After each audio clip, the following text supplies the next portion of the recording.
सुबकुतगीन कहते हैं मैं शिकार का शौकीन था, लेकिन जरूरत के लिए शिकार करता था। हफ्ते में शिकार मार के लाता था, फिर पूरा हफ्ता हमारे घर वाले उसी को खाया करते थे। फरमाते हैं कि मैं तनख्वाह थोड़ी लेता था अपने आका से, महमूद गजनवी के वालिद सुबकुतगीन, कि मैं भाई हफ्ते में एक दिन शिकार करने जाऊंगा। कहते एक दिन मैं जंगल में शिकार करने गया तो कुछ जानवर कम नजर आए। सुबह से लेकर मैं घूमने लगा, असर का वक्त हो गया, कोई शिकार ना मिला।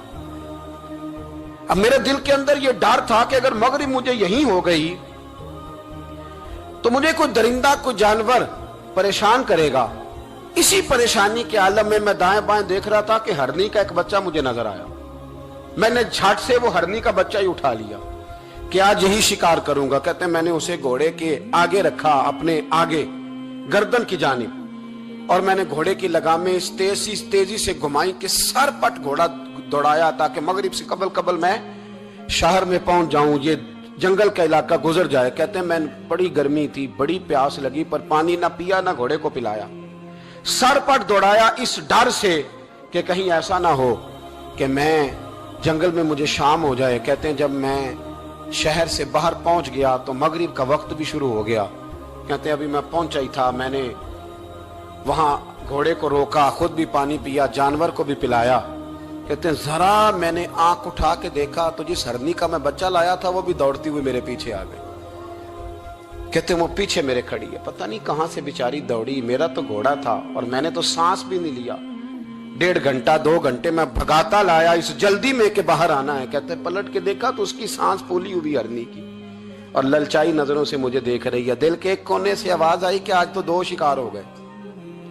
बच्चा तो पकड़ा ही, इसकी मां को भी काबू करता हूं ताकि डबल शिकार हाथ आएगा। कहते हैं फिर अंदर से मेरा दर्द बोला, अंदर से मेरा रहम बोला कि एक मां अपना बच्चा लेने आई है और इस तरह तो उसे तकलीफ नहीं दी जा सकती कि उसे ब्लैकमेल करके मां को भी रख लिया जाए।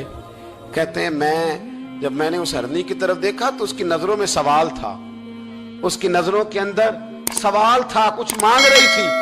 कहते मैंने उस बच्चे की पुश्त पर हाथ फेरा, फिर मैंने बच्चा छोड़ दिया। कहते उसने पहले बच्चे को बाजुओं में लिया, फिर अपनी जुबान से अपना बच्चा चाटने लगी। कहते हैं फिर वो जब जंगल की तरफ जाने लगी तो एक दफा उसने मेरी तरफ देखा, दूसरी दफा उसने आसमान की तरफ देखा। जिंदगी में मुझे इतना सुकून कभी नहीं आया था जितना आज आया। कहते मैं घर गया, इशा की नमाज पढ़ी, बावुजू मैं बिस्तर पे लेट गया। लोगों मेरे नसीब देखो, मुझे मदीने वाले महबूब का दीदार नसीब हुआ। रसूल करीम अलैहिस्सलाम मेरी ख्वाब में आए, मैं रोने लगा। घर महक उठा, फूल खिलने लगे, खुशबुएं बिखरने लगी। कहते महबूब करीम तशरीफ लाए और क्या खूबसूरत जुमला है। महबूब फरमाने लगे, ओ सुबकुतगीन, अगर तुझे बादशाह बना दिया जाए तो इंसानों के साथ भी इसी तरह रहम करेगा ना जिस तरह आज हरनी के साथ किया है। अगर तुझे बादशाह बनाया जाए तो रवैया यही रखेगा या बदल जाएगा। कहता मैं रो पड़ा। मैंने कहा यार रसूलल्लाह, मैं तो गुलाम बनने के भी काबिल नहीं, तो बादशाह कैसे बनूंगा। फरमाया तेरी आज की अदा बड़ी पसंद आई है, अर्श के मालिक ने तुझे बादशाह बनाने का फैसला कर लिया। तेरी ये अदा बड़ी भाई है, बड़ी पसंद आई। फरमाते एक हरनी के बच्चे पे रहम खाया था, रब करीम ने मुझे बादशाही अता फरमा दी। हम ना सियासत से बादशाही लेना चाहते हैं, सियासतदानों के अपनी जेब से इश्तिहार छपवा के बादशाही लेना चाहते हैं, डेरा बना के बादशाही लेना। ना ना ना, बादशाही तो रहम करने से मिलती, बादशाही तो शफकत करने से मिलती, बादशाहियां तो अल्लाह की मखलूक से प्यार करने से मिलती।